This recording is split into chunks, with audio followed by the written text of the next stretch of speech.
안녕하십니까. 어제와 오늘이 비슷하기도 하고 다르기도 한 것 같네요. 일단 2010선 중심의 등락이 장중에 진행이 됐다는 점, 외국인들의 현물 사자가 여전히 없다는 점은 비슷한 점이라 하겠지만요.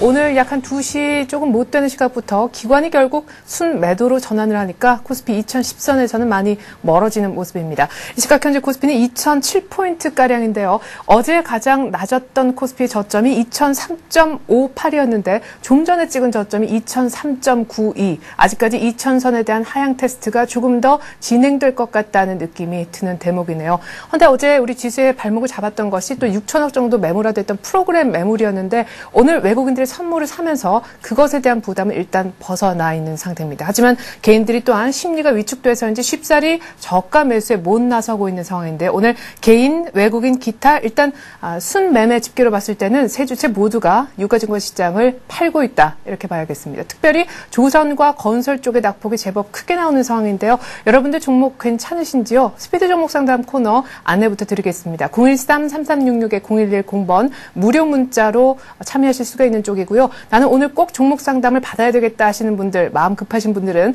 샘플러스 홈페이지에 들어오셔서 와글와글 게시판 활용하셔서 글 남겨주시면 저희가 꼭 우선순위를 두고 상담을 해드리겠습니다. 많은 참여 기대하겠고요. 이제 시장 한번 살펴볼까요? 2007.54 그래도 아주 조금은 올라왔는데 여전히 마이너스권입니다. SK증권의 고승희 연구원 만나보죠. 안녕하세요. 예, 안녕하세요. 네, 오늘도 외국인이 한 1,700억 정도 현물을 파는데 이 정도면은 매도세가 좀 덜해졌다 이렇게 표현할 수 있는 겁니까?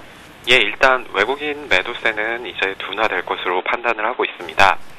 현재 국내 증시는 외국인이 1,700억가량 순매도 속에 소폭 하락하고 있는 모습을 보이고 있습니다.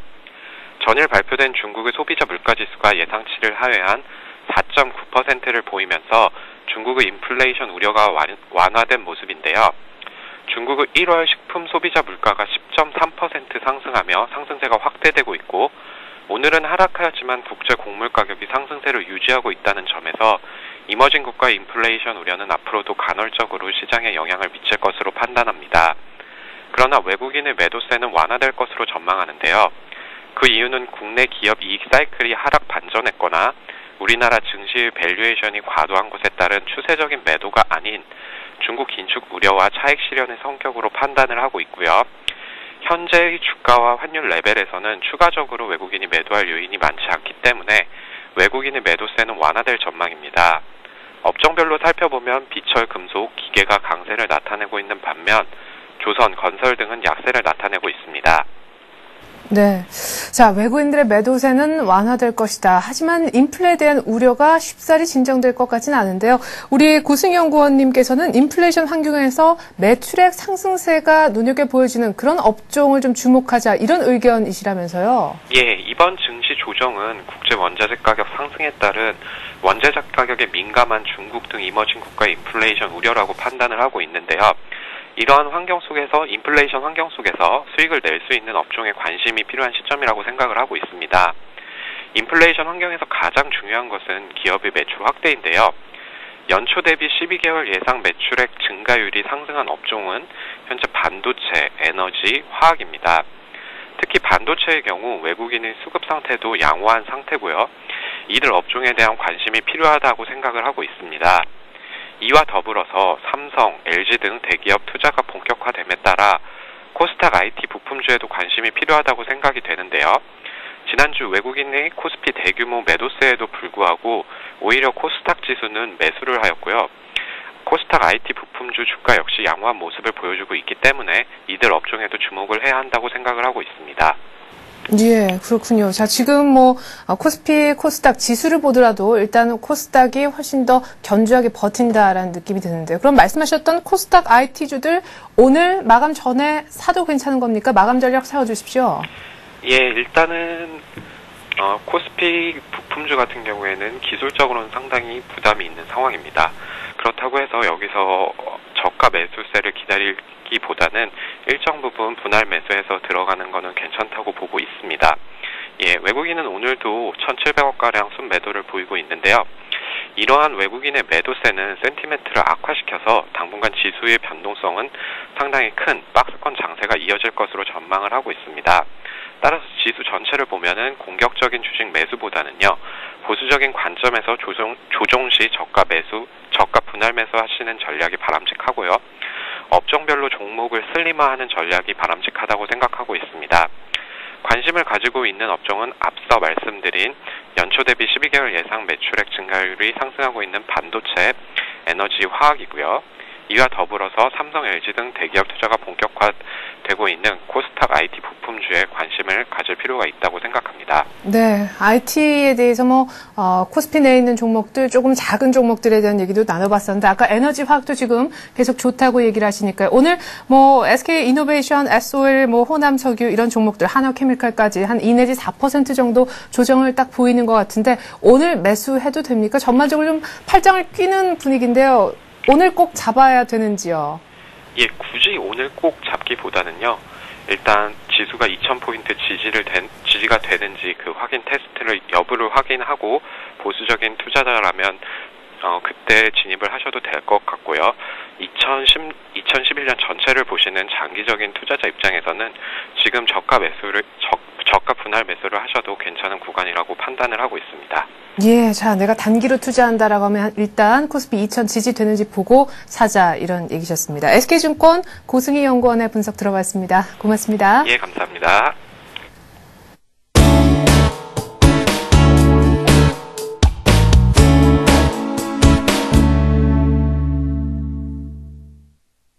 아이고, 시장이 2001.77까지 내려갑니다. 오늘 따끈따끈하게 이슈되고 있는 얘기 하이투자증권 김영진 부장과 얘기 나눠보겠습니다. 안녕하세요. 예, 안녕하십니까. 예, 2000선 위험받을 정도의 코스피 분위기지만 오늘 코스닥은 여전히 520선은 유지를 하고 대형주가 중소형주보다 오늘은 못하네요. 예, 상대적으로 중소형주가 좀 강하고 코스닥이 또 더 나은 모습 계속되고 있다 이렇게 봐야 될 것 같습니다.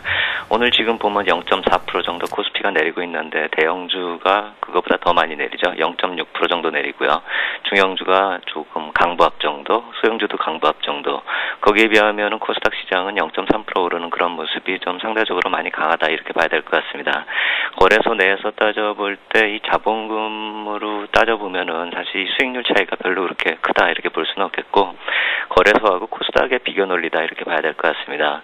올해 주가 등락을 놓고 봐도 작년 종가 대비 어제 종가 등락률을 좀 따져보면은요. 코스피 같은 경우가 상승을 한 3.5%까지 상승해서 고점을 만든 다음에 작년 대비 어제 종가가 2% 정도 하락한 모습이고요. 코스닥 같은 경우는 고점까지 한 5.5% 상승한 이후에 작년 대비 한 2% 정도 상승하는 그런 모습이기 때문에 코스피하고 코스닥하고 한 4% 가까이 수익률 갭이 생겼다 이렇게 볼 수가 있겠습니다. 이런 현상이 연초부터 계속되어 왔었는데 2월의 주가 등락도 어제 종가 기준으로 놓고 보면은 그러한 양상이 계속되고 있다 이렇게 봐야 될 것 같습니다. 코스피가 한 2.8% 내렸고요. 대형주가 3%, 중형주가 3.3%, 소형주가 1.5%, 코스닥 같은 경우는 한 약보합 정도 0.1% 정도 내리는 모습이기 때문에 지금 코스닥 시장에 상대적인 강세가 나타나고 있다 이렇게 봐야 되겠고요.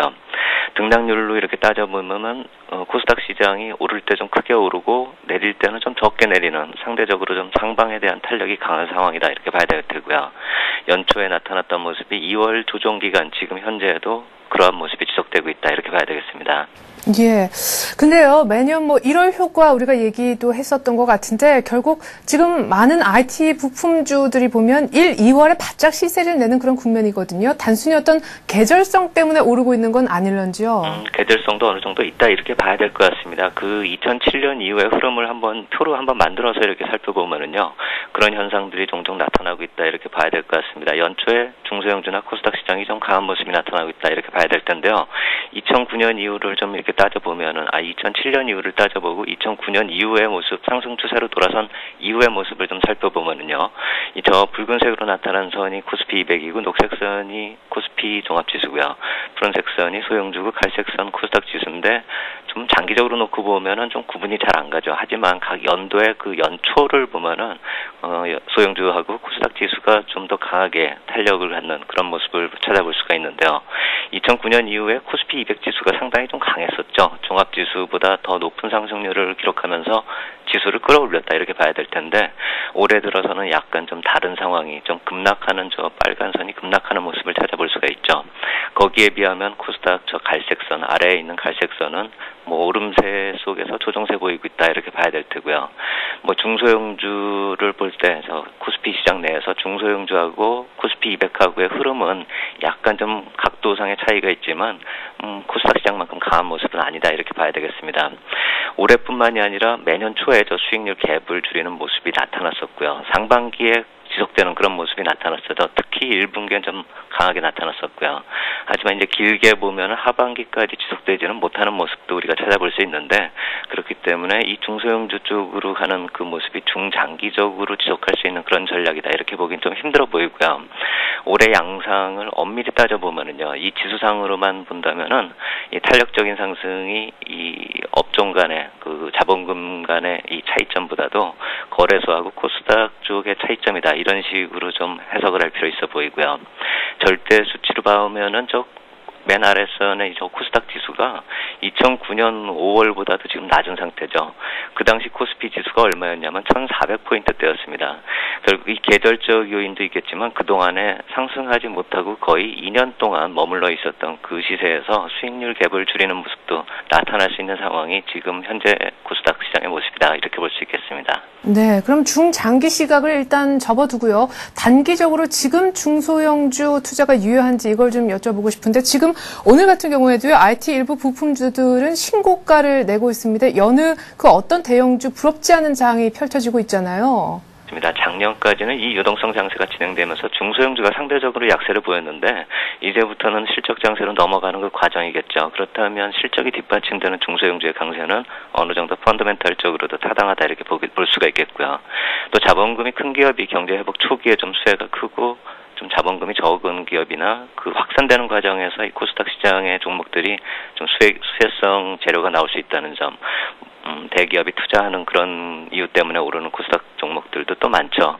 그러한 수혜 기업이 점점 더 많아질 수 있다. 이런 관점에서 놓고 본다면 또 그러한 사업 계획들이 연초에 발표되는 그런 것들이 많기 때문에 또 코스닥 시장 계절성 효과도 나타날 수 있겠다. 이렇게 볼 수 있겠고요.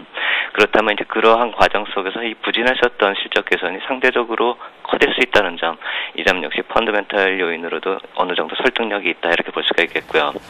수급 요인도 한번 살펴볼 필요가 있어 보입니다. 거래소 수급을 따져보면 외국인 투자자 올해 2조 2천억을 되레 매도했습니다.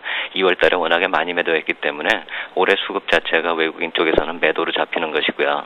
기관 쪽에서 100억 정도 매도를 했는데 반면에 이 코스닥 시장을 보면 외국인 쪽에서 한 4,045 올해 매수를 했고요. 기관은 물론 2,700억 정도 매도를 했고요. 수급상으로 놓고 봐도 이 외국인 쪽이 키를 쥐고 있다 이 관점에서 놓고 본다면 거래소보다 코스닥 시장이 좀 단기적으로 유리해 보이는 상황이 계속 진행되고 있다 이렇게 볼 수가 있겠고요. 한번 이 종목별로도 어떤 종목 쪽으로 들어가나 이 구체적으로 한번 살펴보면은요. 이 기관이나 외국인 합해서 최근에 한 60일 거래일수 동안에 매수를 많이 한 종목들을 한번 꼽아보면은요. 이 멜파스나 CJ 인터넷이나 서울반도체나 다음 STS 반도체, SFA, 성우하이텍, 네페스, 크루셜텍, 인터플렉스, 디지텍 시스템 이런 종목들이 있는데요. IT 부품이 대부분 종목들이고 그런 종목들이 또 신고가를 내고 있는 그런 모습 나오죠. 그리고 또 이들 종목의 특징을 살펴보면 시가총액, 코스닥 쪽에서 시가총액 상위 50위권 종목이 대부분이다 이렇게 볼 수가 있겠습니다. 그렇다고 본다면 이 시가총액 따져봤을 때 3천억 정도 되는 그런 규모이기 때문에 아주 작은 코스닥 중소형주다 이렇게 볼 수는 없겠죠. SFA 같은 경우를 예를 든다면은요, 이 자본금이 90억밖에 안 되지만 시가총액을 따져보면 1조 3천억 원입니다. 그렇다면 이 시가총액을 따져봐도 결코 작은 금액이 아니죠. 이 거래소로 옮겨가도 한 130위권 정도 되는 그런 종목이기 때문에 중소형주다 이렇게 치부할 필요는 없겠다 이렇게 볼 수가 있겠고요. 거래소에 비하면은 좀 작다고 볼 수 있겠지만 절대 수치면에서 작다고 평가하기에는 좀 큰 규모다 이렇게 봐야 될 테고. 이들 종목들 보면은 코스닥에서는 거의 대형주 성격의 종목이다 이렇게 봐야 될 테고요. 결국 시가총액으로 따져본다면 이 대형주하고 중소형주 비교 논리로 따지는 것, 이 표현 자체도 약간의 좀 적절하지 않을 수도 있겠다 이런 생각이 든다 이렇게 말씀을 드리겠습니다. 네, 그러면 지금 말씀하신 수급도 뒷받침되고 실적도 좋고 또 어느 정도 규모도 있는 그런 중소형주에 대한 투자는 가능하다고 보시는 거예요? 그렇죠. 그런 조건들을 맞추는 그런 종목들에 대해서는 좀 투자해볼 만하다 이렇게 생각이 들고요. 거래소 시장 요새 지금 종잡을 수가 없죠. 어디가 바닥인지도 모르겠고 지금 어디까지 또 내려갈지도 모르겠고요. 거래소 시장의 안정권에 들어설 때까지는 좀 시간이 필요하다 이렇게 생각이 되고요. 외국인 쪽이 돌아오는 것도 어느 정도 또 시간이 필요하고 확인이 필요하다 이렇게 본다면 단기적으로는 중소형주 투자 전략 어느 정도 가능하다 이렇게 볼 수가 있겠고요. 하지만 이제 중장기적인 관점, 아까도 말씀드렸지만 시장이 강세로 돌아서면은요, 그 반대 현상 나타날 수 있다는 점에서 포트폴리오 비중을 대형주보다 크게 가져갈 수는 없겠다 이렇게 생각이 되고요. 특히나 대형주 매도해서 중소형주나 코스닥을 가기에는 약간 좀 늦은 시점이다 이렇게 생각이 되고요. 종목별로 본다면 크게 오른 그런 종목들이 볼린저 밴드 상단을 뚫고 나간 그런 시점에서 도착한다는 건 좀 무리가 있다 이렇게 생각이 되기 때문에 조정 시점에 또 현금 보유자 한해서 한번 생각해 볼 일이다 이렇게만 말씀을 드리겠고, 종목 선택에 있어서 아까 말씀드렸듯이 그 코스닥 내에서 시가총액 상위 종목이나 수급이 되는 종목으로 한정할 필요 있겠다 이렇게 말씀을 드리겠습니다. 네, 그럼 하나 더 여쭤보고 싶은 게요. 아까 이제 종목들 리스트를 쭉 좀 보여주셨는데 외국인과 기관이 최근 쭉 함께 좀 담았던 그런 IT 관련된 작은 종목들 리스트였는데 그때 그런 얘기 하셨던 기억이 나요. 12월부터 오르기 시작했던 그런 종목들이 있고 이제 올해 들어서 막 조금 뒤늦게 시세를 내는 그런 종목들이 있는데 뒤늦게 시세를 내고 있는 종목들이 거의 신고가고 먼저 오르기 시작했던 건 박스권을 이제 상향 돌파하려는 시도들을 하고 있는 것 같습니다. 그룹 1, 그룹 2 어느 게 더 나을까요? 제 생각엔 그룹 1이 신고가 내는 종목을 말씀하신 것 같은데요. 그렇다면은 그룹 1 쪽이 좀 낫지 않을까 이렇게 생각이 됩니다. 왜냐하면 매물대를 완전히 소화하고 난 다음에 조정받을 때가 다시 올라갈 때 매물 없이 다시 올라갈 수 있겠다 하는 그런 관점 때문에 그룹 1이 좀 낫지 않을까 이렇게 생각이 됩니다. 예, 잘 들었습니다. 여러분들 지금 나가고 있는 종목들 빨리 좀 메모하셔가지고 그룹 1 신고가 내고 있는 종목 뭔지 좀 살펴보셨으면 좋겠네요. 하이투자증권 김영진 부장과 이슈 얘기 나눠봤습니다. 고맙습니다. 감사합니다.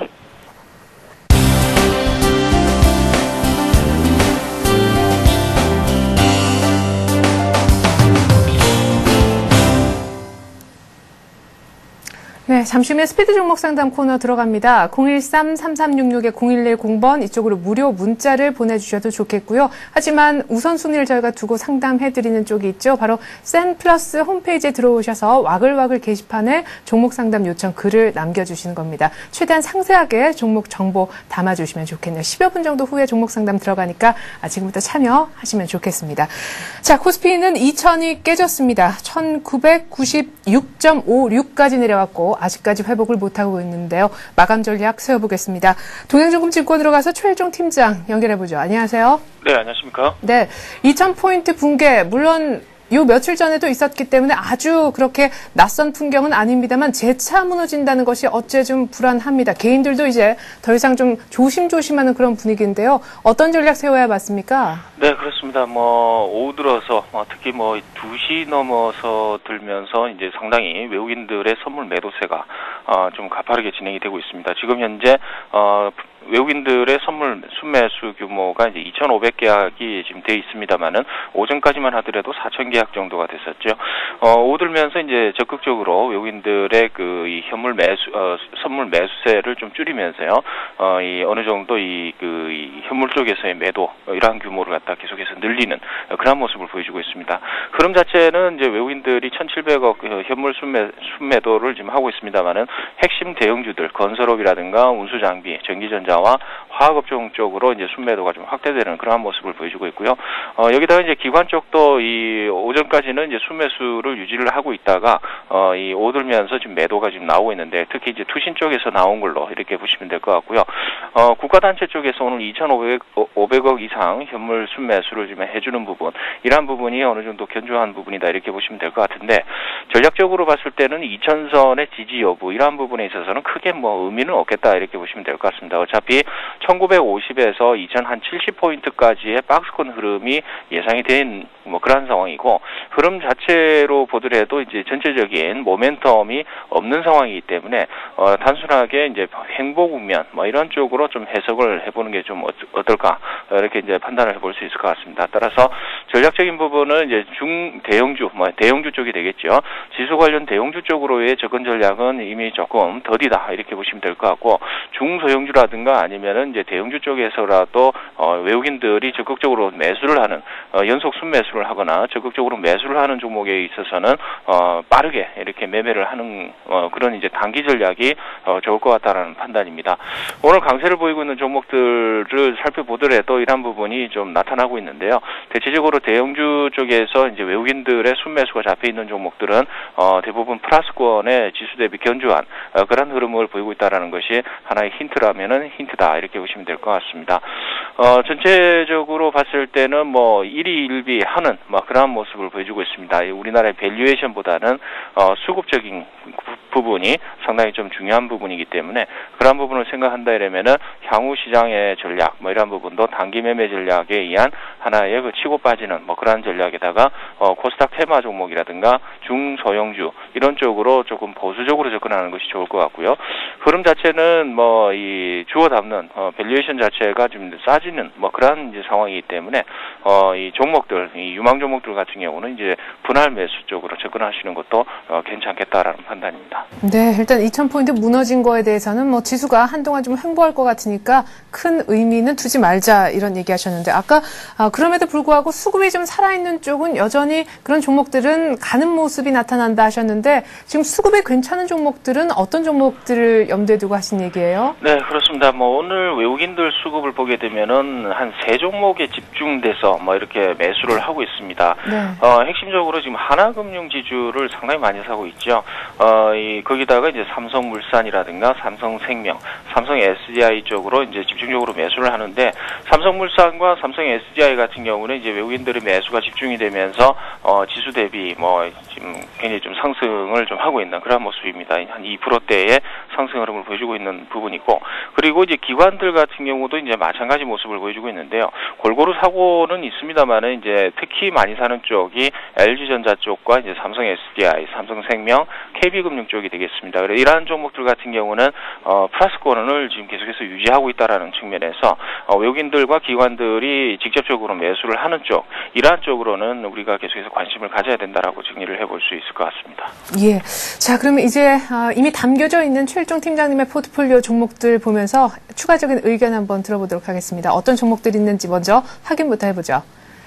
자, 언제나 5개 종목이 있지요. 그런데 오늘 추가 매수 의견 내주신 것이 만도. 가장 수익이 좋은 것은 2월 11일 지난주 금요일에 담으신 코롱인더 화학주인 것으로 드러나고 있습니다. 자, 만도 역시 위아 상장을 의식해서 계속해서 좀 더 비중을 늘리자 하는 쪽이신가요? 네, 그렇습니다. 일단은 만도가 일단은 21선에서 저항을 받는 그런 모습을 보여주고 있습니다. 이 흐름 자체는 나쁘지 않다 이렇게 보시면 될 것 같습니다. 저점 부위에서 기술적 반등 이후에 나타나는 이 흐름, 거기다가 이제 현대 위아의 상장 이러한 부분이 시장에 충분히 모멘텀화가 될 수 있다 이렇게 보시면 될 것 같습니다. 따라서 현 주가 수준에서는 한 번 더 매수를 해서 기다려보자 이렇게 말씀을 드려보도록 하겠습니다. 네. 자, 그럼 이렇게 오늘 많이 빠지는데도 역시 갈 종목은 간다 하는 얘기도 들어봤었는데요. 오늘 최일종 팀장님의 관심주는 어떤 겁니까? 네, 수급적으로 접근을 해보죠. 일단은 외국인들과 기관들이 오늘까지도 순매수 쌍끌이 매수가 지금 들어오고 있는데요. 네. 삼성생명이 되겠습니다. 일단은 외국인 기관 3일 연속 쌍끌이 매수가 지금 들어오고 있는 종목입니다. 거기다가 이 가격적인 측면에서는 크게 오른 부분이 없다 이렇게 보시면 될 것 같고 기본적으로 이제 그 삼성생명의 공모가가 이제 10만 원 정도, 11만 원 정도가 되죠.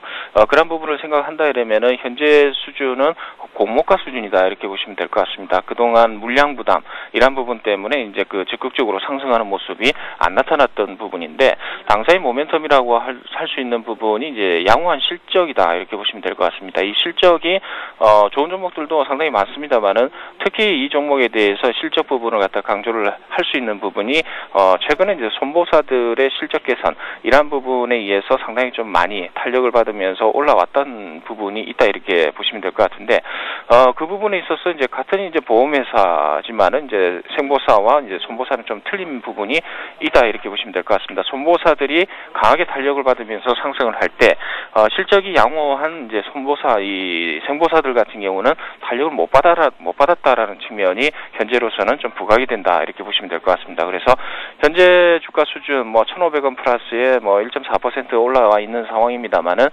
그런 부분을 이제 손보사와 같이 결부시켜서 본다 이러면은 실적도 좋고 그다음에 이제 그러한 이제 상대적인 저평가 이런 부분을 좀 부각을 시킨다 이러면은 추가적으로 상승 랠리가 나오지 않을까 이렇게 판단을 해볼 수 있을 것 같습니다. 가격적인 측면을 살펴보겠는데요. 차트를 보시게 되면은 현재가 수준 일단은 뭐 지수가 밀리면서 다소 이제 가격대가 좀 밀리는 뭐 그런 모습을 보여주고 있습니다만은 여전히 뭐 박스권 흐름이다 이렇게 보시면 될 것 같습니다. 그래서 매수가는 10만 5천 원 부근에서 11만 원 선 지금 현재 가격대까지 한번 보시면 될 것 같고요. 그리고 이제 목표가는 13만 원 정도로 이제 중기적으로 이렇게 보겠습니다. 그래서 단기적으로 접근하는 게 아니고 삼성생명 같은 경우는 중기적으로 들고 가야 되는 그런 종목이다 이렇게 말씀을 드려보겠고요. 손절 라인은 좀 넉넉하게요. 10만 원이 깨지게 되면은 일단은 손절하시는 걸로 이렇게 말씀을 드려보도록 하겠습니다. 네, 생보사 키 맞추기 기대하면서 중기적으로 보자 삼성생명 얘기하셨는데 이로써 우리 최일종 팀장님 포트폴리오에 있는 LIG 손해보험에 더해서 삼성생명 종목이 추가됐습니다. 말씀 고맙습니다. 감사합니다.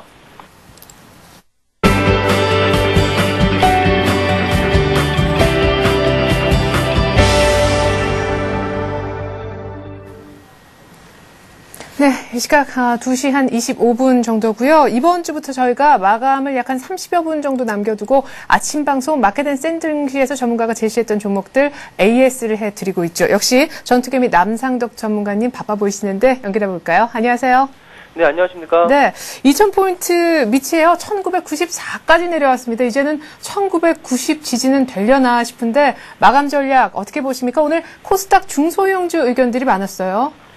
예, 코스닥 중소형주, 거래소 중소형주는 제가 계속 말씀드리고 있는데요. 대형주의 매매는 좀 유보를 하자고 말씀드렸었거든요. 네. 아무래도 외국인이 매수가 확실하게 들어오지 않는다라면 대형주의 상승은 좀 힘들어 보입니다. 다만 그 속에서 이 코스닥에는 그 테마주들이 두드러진 움직임들이 나오기 때문에 개별주 장세의 흐름은 당분간 계속 이어질 거로 판단을 드리도록 하겠습니다. 예, 그렇군요.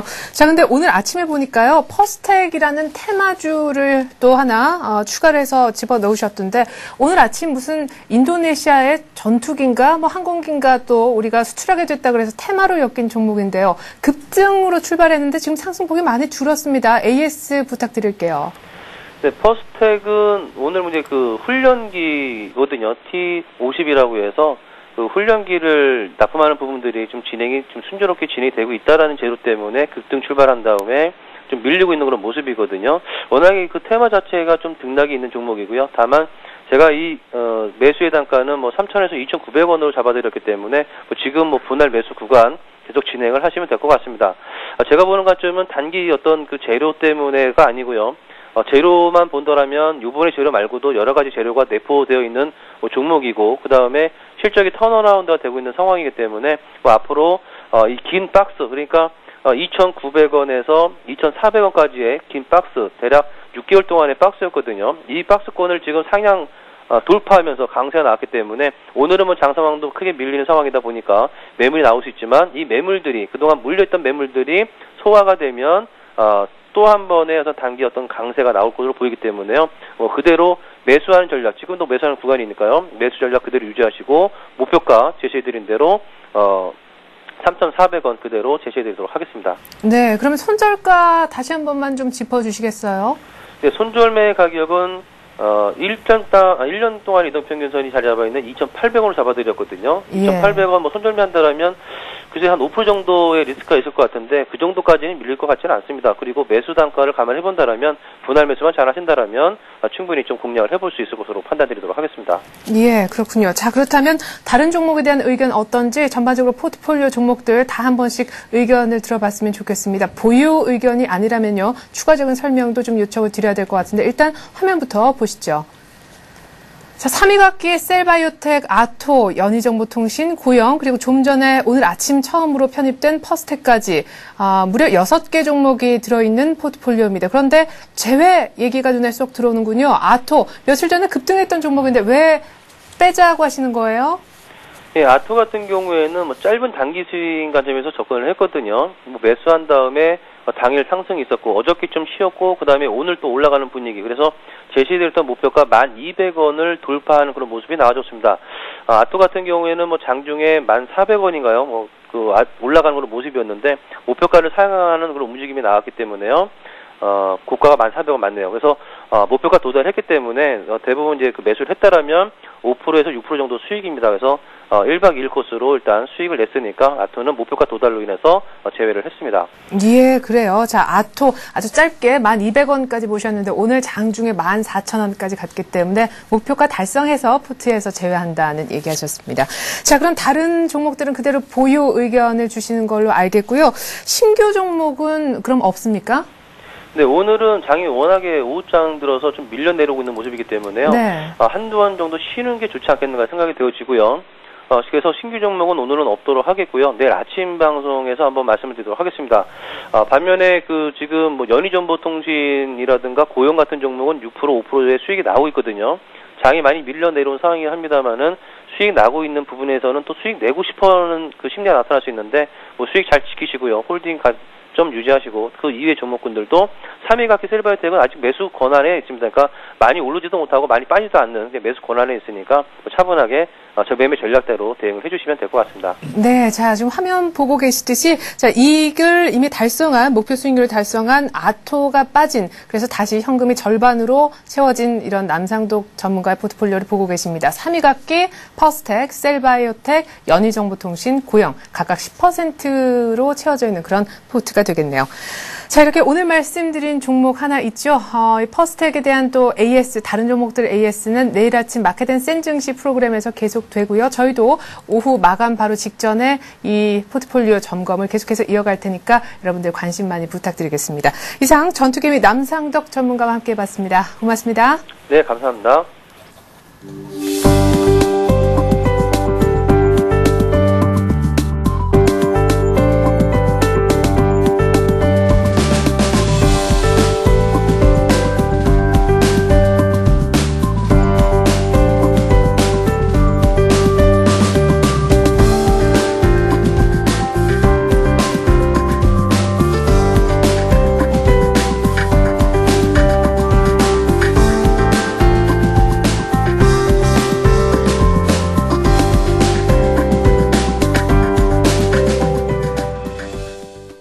네.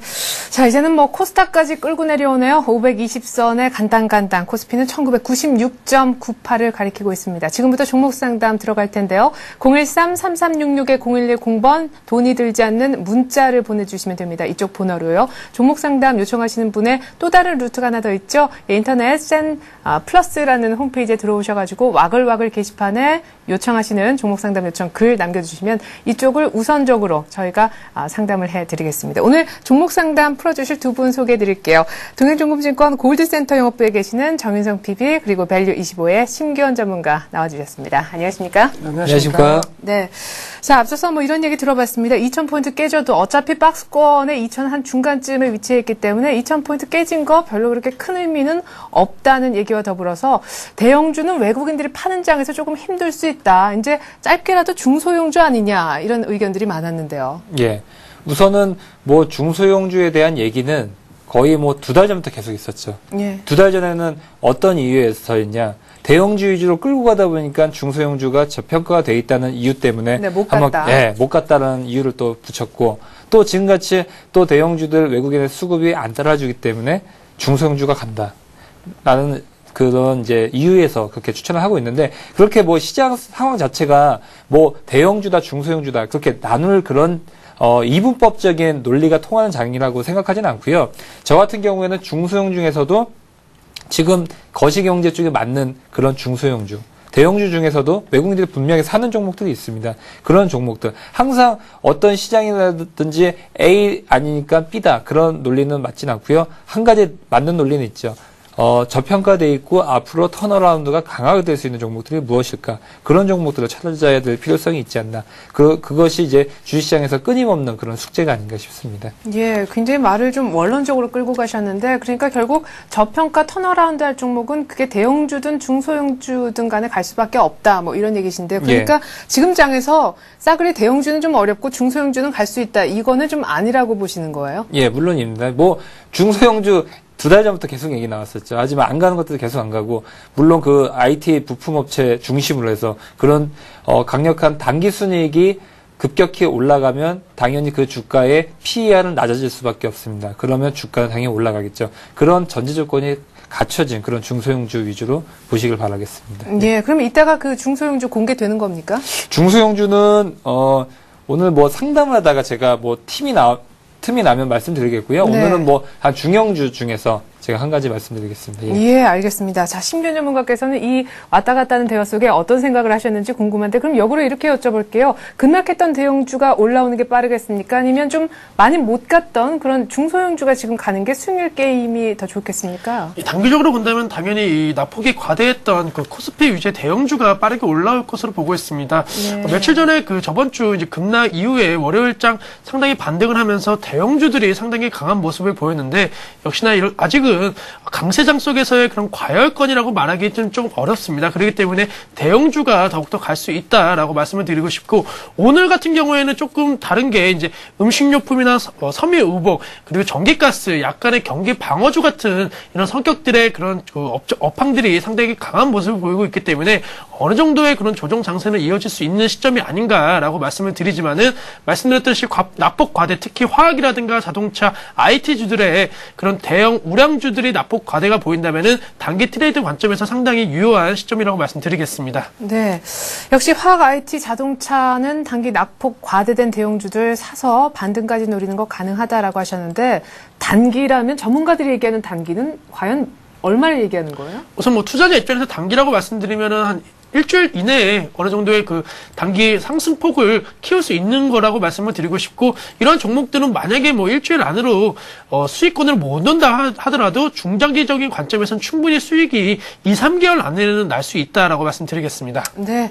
자, 뭐 어찌락뒤치락 얘기들이 많이 오갔는데, 일단 이미 사놓은 종목 AS가 더 시급하겠죠. 여러분들 문자 그리고 와글와글 게시판 지금부터 상담 들어가 보도록 하겠습니다. 먼저 저희가 언제나 약속해드렸듯이 와글와글 쪽으로 먼저 한번 가보겠습니다. 자, 가가멜 1973이라는 닉네임 쓰시는 분, 예, 1973년생이신가 봐요. 가가멜이라는 닉네임 쓰셨는데, 이녹스 종목에 대해서 문의를 해 오셨습니다. 16,400원에 한 20% 정도 갖고 계신데, 현재 수익 중입니다 하셨어요. 왜냐면 현재가를 보니까 17,750원이네요. 근데 이분이 굉장히 구체적으로 보내주셨는데요. 매수는 조금 비싸게 이제 급하게 따라가서 잡은 것 같은데, 어쨌거나 지금 운 좋게 수익을 보고 있습니다. 근데 오늘 전고점에서 돌파를 못하고 밀리는 거 보니까 좀 그런데, 오늘 정도에서 이제 팔까요? 라는 질문이거든요. 오늘 18,000원에서 딱 밀렸네요. 예. 그래서 지금 시장에서 보면 이제 이녹스 같이 이제 뭐 IT 부품 업체들 위주로 지금 매기가 쏠리고 있는 상황입니다. 그래서 지금 같은 때는 모두들 이제 IT 부품 업체 쪽을 보고 있는 상황이기 때문에 아무래도 지금 말씀하신 대로 예를 들어서 뭐 오늘 전고점을 한번 봐볼까요? 한 18,300원 선이었는데 예전 전고점 부분은 약간 뚫어주긴 했었으나 바로 밀렸죠. 이때 부분이 상당히 이제 이 구간대 이제 손실본 이제 세력들이 있습니다. 이제 매도 세력이라고 하겠죠. 그렇기 때문에 이 가격을 다시 뚫어주려면 이 부분에 대한 강력한 턴 어라운드가 있어야 됩니다. 하지만 지금 뭐 사업 내용을 구체적으로 본다 그러면 스마트폰, 스마트 패드, 스마트 TV 쪽으로 지속적으로 PCB 쪽에 대한 니즈가 늘어나고 있기 때문에 아무래도 이쪽에 밀린다고 하면 옆으로 또 횡보를 할 가능성도 어느 정도 점쳐질 수가 있기 때문에 지금 단기 승부를 보신다고 하면 20% 비중이시기 때문에 전량 다 수익 실현을 하시길 바라겠고요. 아니고 이녹스 같은 경우 지금 뭐 단기 순이익 부분도 계속적으로 늘어나고 있기 때문에 PER 부분도 한 8에서 9 정도입니다. 그렇기 때문에 목표 주가는 지금 한 2만 원 선까지도 한번 지켜볼 수 있지 않나 싶지만 아까 말씀드린 대로 이 매물대를 뚫어줘야 된다는 그런 전제 조건이 있습니다. 예, 그래요. 자, 매물대 못 뚫으면 일단 또 전량 수익 실현 얘기도 나왔습니다. 계속해서 뉴스킨 라이크라는 닉네임 쓰시고 옆에 아주 예쁜 이민정 씨 사진이 보이네요. LNF에 대해서 문의 오신 분, 예, 저희가 종목 상담 해드릴게요. 2350원에요. 10%. 근데 현재가를 보니까 25,500원이었고 오늘 아침에 막 이 종목을 사셨대요. 역시 전문가의 확인이 좀 듣고 싶은 거 봅니다. LNF 종목 자체는 괜찮습니까? 예, 종목 자체는 상당히 괜찮습니다. 뭐 2차 전지 관련된 그런 업체이기 때문에 TV와 노트북에서 벗어나 이제는 전기차 관련된 그런 수혜를 받을 수 있는 종목이지만은 매수 타이밍은 어때요? 네, 지금 뭐 차트상으로는 좀 불안한 모습을 보이고 있습니다. 역시나 계속적으로 하락을 하고 있는 모습이기 때문에 그러한 그 지금 이동 평균선이 상당히 좋지 못한 흐름으로 전개가 되고 있습니다. 그렇기 때문에 이러한 그 이동 평균선이 다시 한번 상해를 하는 모습을 보이지 않는다면은 당분간의 이런 하락 추세는 좀 강하게 나올 수가 있기 때문에 지금 5일선으로 보이는 이 선들과 21선 그 중지 이런 이동 평균선이 다시 한번 위로 우상향이 되는 그런 걸 확인하신 다음에 정확하게 매수 타이밍으로 잡는 것이 중장기적으로 안전한 투자가 되겠다라고 말씀드리고, 단기적으로는 지금 어느 정도는 오늘자 조금 보합권이지만은 좀 하락 가능성이 높다라고 말씀드리겠습니다. 예, 자, 차트가 일단 별로다 이런 얘기도 하셨는데 추가적으로 더 하락할 수도 있다. 오늘 샀는데 하락할 수도 있다 얘기 들으니까 이거 뭐 일단 산 거 되돌릴 수도 없고 말이죠. 그럼 손절 라인이라도 좀 정확하게 알려주세요. 예, 우선 뭐 그 포트 비중을 뭐 적게 가져가셨다면은 뭐 지금 상황에서 손절보다는 아까 말씀드린 대로 기업 펀더멘털을 믿고 조금 더 기다리시면서 그러한 그 신호가 왔을 때 조금 더 그 포트 비중을 늘리는 전략으로 가져가시는 게 맞다고 말씀드리겠습니다. 그 신호라는 게 얼마까지 정도 단기적으로 볼 수 있습니까? 오른다면요? 네, 오른다면은 지금 만약에 2만 원을 지지 라인으로 오른다면은 뭐 충분히 25,000원까지도 단기적으로 가능하겠다라고 말씀드리겠습니다. 예. 자, 일단 차트상으로는 더 내릴 것 같지만 단기적으로 굳이 위쪽으로 얼마냐 얘기하라고 한다면 25,000원이라고 하셨습니다. 하지만 좀 다행스러운 것은 한 10% 조금만 이제 담아 놓으셨다라는 점인 것 같네요. 아유, 사기 전에 문자 좀 보내주시지. 아쉽습니다. 자, 계속해서 이제는 문자 쪽도 한번 볼게요. 끝번호 2164 쓰시는 분의 종목이네요. 보령제약. 오늘 또 의약품 이쪽도 분위기가 괜찮은데 오늘 보령제약은 4%나 급락을 하고 있습니다. 급락해서 27,000원 유지인데 이분은 3만 원에 사셨나 봐요. 5%. 자, 일단 보령제약으로 재미를 보고 난 다음에 재매수를 하고 싶으신가 봐요. 근데 3만 원에 5% 추가 매수 가능합니까? 라고 하셨는데 3만 원에 정도 샀는데 5% 추가 매수 가능합니까? 라는 말씀은 아닌 것 같고 기다렸다가 3만 원 정도에 살까요? 뭐 이런 얘기신지 뭐 문자 내용이 약간은 애매하네요. 예. 그래서 제가 유추하기로는 네. 이제 3만 원에 사셨고 네. 지금 추가 매수해도 될런지 그것이 그래요. 아닐까 싶은데 네네. 그거는 이제 문자로 보내주시면 다시 저희가 누가 맞는지 나올 것 같고요. 네네. 그다음에 그래서 우선 보령제약 같은 경우는 우선은 한 번쯤은 이제 차트를 보시겠습니다. 그래서 보령제약 같은 경우는 뭐 당뇨 쪽이나 그런 쪽으로 해서 매출도 지속적으로 늘고 있고 앞으로도 뭐 인풋 대비해서 아웃풋, 그러니까 연구 개발비가 많이 드는 그런 업종이긴 한데 앞으로는 아웃풋, 즉 매출이 어느 정도 나오고 있는 그런 상황입니다. 그래서 보령제약 차트를 만약에 보시겠습니다. 그래서 우선 한 번쯤 이제 급등을 했던 뒤로는 우선은 옆으로 횡보를 하다가 최근에 밀렸던 모습을 볼 수가 있습니다. 그래서 뭐 제약주들 같은 경우는 앞으로도 오늘도 지금 뭐 상승 분위기인 종목들이 몇 개 있었는데 보령제약 같은 경우는 아직은 하락 추세이기 때문에 좀 빠져 있는 상황이고요. 그래서 추가 매수 부분을 지금 생각을 하고 계시는 건데요. 지금 뭐 가격대가 제가 뭐 항상 눈에 말씀드리지만 추가 매수 나는 거는 마이너스 20% 이상 됐었을 경우, 그랬을 때 추가 매수를 해야지 단가 하락 효과가 유발이 되는 것입니다. 뭐 5% 10% 빠졌다고 해서 뭐 추가 매수를 한다고 해서 그게 큰 비중이 큰 효과가 나오진 않습니다. 그렇기 때문에 추가 매수를 하신다고 한다면 지금 뭐 의미 있는 자리입니다. 지금 61선 위에 걸쳐져 있는 자리이기 때문에 여기서 뭐 턴을 한다고 한다면 그때는 뭐 추가 매수를 굳이 하실 필요성은 없어 보이고요. 어느 정도 뭐 한 번쯤 움직였던 종목이기 때문에 그런 부분보다도 오히려 61선을 깨고 뭐 예를 들어서 뭐 21선이 조금 더 올라와서 뭐 25,000원 선 그때까지 만약에 빠진다고 한다 그러면 뭐 매수 비중이 지금 5%를 갖고 계신지 모르겠지만 사셨던 비중 정도는 더 사시면 그런 단가 하락 효과도 있을 것 같습니다. 예. 예, 자, 그러면은 27,000원 선 지금 추가 매수는 아니고 25,000원 선 정도에서 더 사자 이런 얘기시죠? 예. 보령제약에 대한 저희가 상담을 해드렸고요. 자, 계속해서 끝번호 3626님의 종목 볼게요. 아마 증권주 들고 계신 분들 중에 지금 나 지금 증권주로 재미를 보고 있어 이런 분들 많이 안 계실 것 같아요. 게다가 오늘은 2,000선 또 깨졌죠. 25,200 250원에 매수하셨다라고 하셨는데 24,000원 선 정도입니다. 15% 정도 갖고 있는데 장기적으로 대우증권 전망이 궁금하다 하셨습니다. 증권주 앞으로는 어때요? 예, 증권주 지금 뭐 시장에 그런 조정 압력이 강하고 있고 또 거래대금도 크게 증가를 못하고 있는 상황이기 때문에 상당히 이 영업 이익에 상당히 안 좋은 부정적인 영향이 상당히 많습니다. 또한 요즘에 그 레버카운트 시장도 새로운 그 수익원인데 여기서 이제 과다 경쟁으로 일어났고 수익이 감소되지 않을까라는 우려 또한 상당히 부정적이라고 말할 수 있습니다.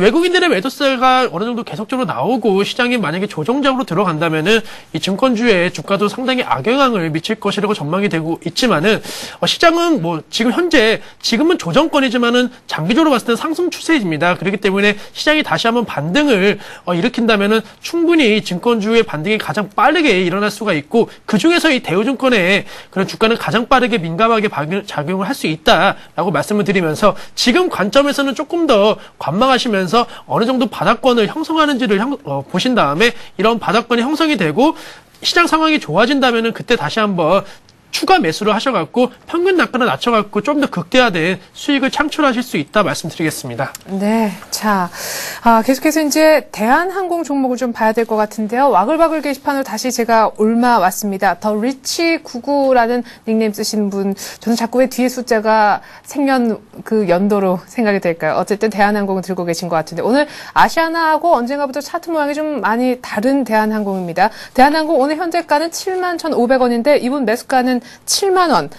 그러니까 지금 수익권에 계세요. 많이 올랐다가 8만 원 근처까지 갔다 빠진 대한항공인데 아직 많이 내려와도 그래도 수익권.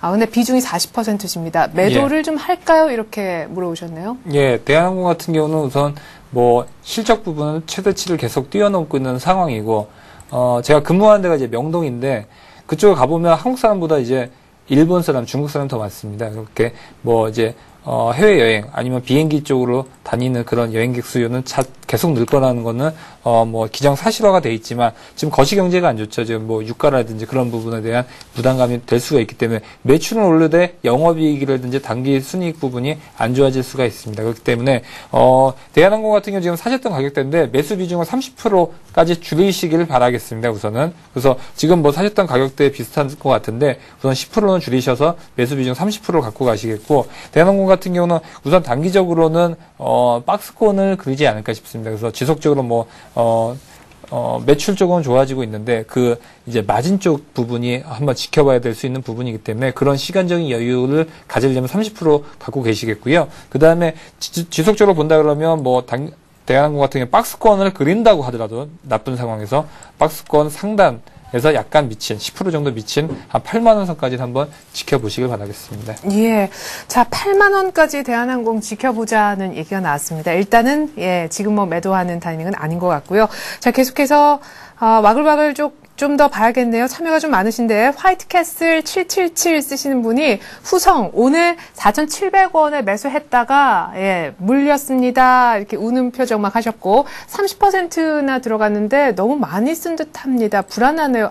하셨습니다. 자 후성이 얼마 전까지도 바짝 올랐었다가 지금 약간은 이제 고점 찍고 좀 조정 보이는 그런 상황인데 오늘 30% 들어가고 물려서 조금 불안하시다고 하세요. 예, 이거는 역시나 그린카 이제 그린카에 관련된 테마를 타고 올라갔기 때문에 이런 테마는 어느 정도 소멸이 되면은 다시 한번 주가는 어느 정도 제자리를 찾기 마련입니다. 지금 단기 급등에 따른 어느 정도 조정이기 때문에 지금 시점에서 지금 30% 들어가셨다면 물량이 상당히 좀 부담이 있습니다. 그렇기 때문에 비중은 한 20% 정도로 줄이시는 전략으로서 조금 안전화된 그런 투자를 하시라고 말씀드리겠습니다. 네, 그러면 오늘 샀는데 20%를 반등 나오면 줄이라는 얘기신가요? 예, 그거는 지금 시점에서 이제 동시효과 들어가기 전에 이런 거는 뭐 수익을 낸다는 그런 욕심보다는 잘못된 투자법을 좀 고친다고 생각을 하셔갖고 이 물량의 20%만 남기고 10% 정도는 좀 물량 정리 그냥 깨끗이 하셨으면 좋겠습니다. 예, 알겠습니다. 동시효과에서 후성 오늘 샀는데 10% 정도 물량 줄이라고 합니다. 아이고.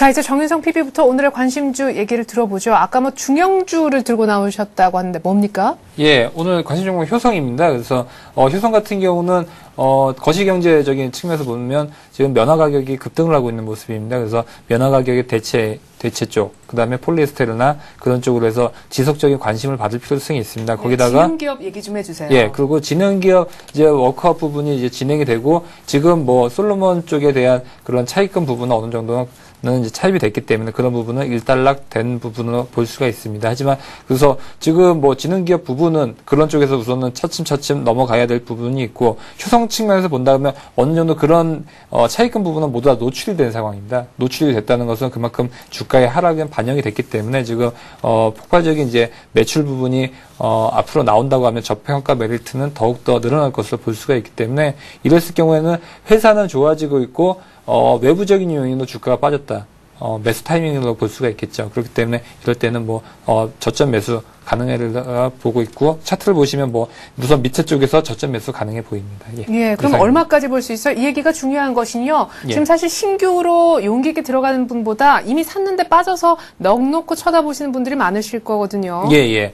그래서 만약에 뭐 손실을 보셨다는 분들도 지금 목표가는 우선은 뭐 한 10만 원 선까지도 볼 수 있습니다. 10만 원 선도 굉장히 그 효성 매출에 비해서는 굉장히 목표 주가는 낮게 잡은 편이기 때문에 여기 밑에서 사시는 분들 같은 경우는 추가적으로 뭐 30%까지는 보유 비중은 늘리시겠고 혹시 뭐 지능기업 관련된 리스크가 좀 더 나온다고 하면 더 저점 매수도 가능하다 보고 있습니다. 예, 저기 지금 화면에 나가는 목표가 10만 원은 기간이 좀 많이 소요됩니까?